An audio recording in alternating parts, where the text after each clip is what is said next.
Hello प्यारे बच्चों, आज हम समझेंगे जैव नियंत्रण कारक के रूप में सूक्ष्म जीवों का एक विवरण, यानी उसका विवरण दीजिए, इसके बारे में समझाइए। ये हमारा एक क्वेश्चन इस तरीके से आता है।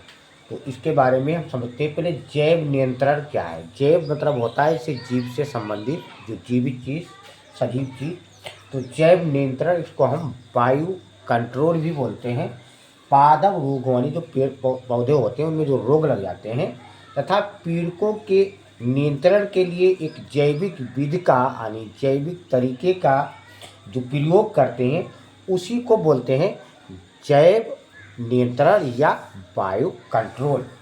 पादप रोगों तथा पीड़कों के नियंत्रण के लिए जैविक विधि का प्रयोग जैव नियंत्रण कहलाता है या कहते हैं।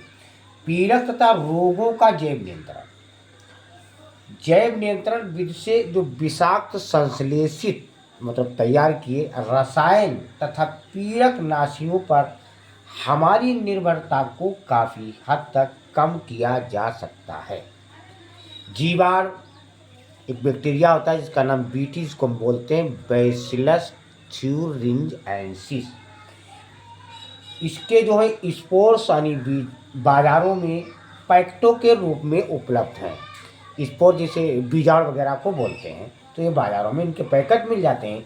इनमें इन जीवाणु द्वारा एक क्राई नामक विषाक्त प्रोटीन होती है और इसे यानी पानी में या जल में मिलाकर पौधों पर छिड़क दिया जाता है, जिनको खाने से कीटों के लार्वा मर जाते हैं।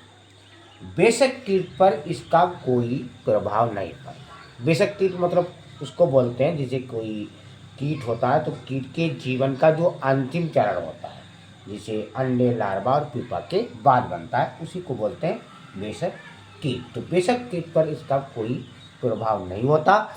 इन जीवाणु की यानी जीन द्वारा आनुवंशिक अभियांत्रिकी के प्रयोग से बीटी फसलें भी बनाई गई हैं, जिसे फाइटोफिथोरा, पानी बोरा, कवक से पीर्थम खरपतवार नाशी डिवाइन प्राप्त किया गया है। जैव वैज्ञानिक नियंत्रण के तहत कवक यानी ट्राइकोडर्मा का उपयोग पादप रोगों के नियंत्रण के में किया जाता है।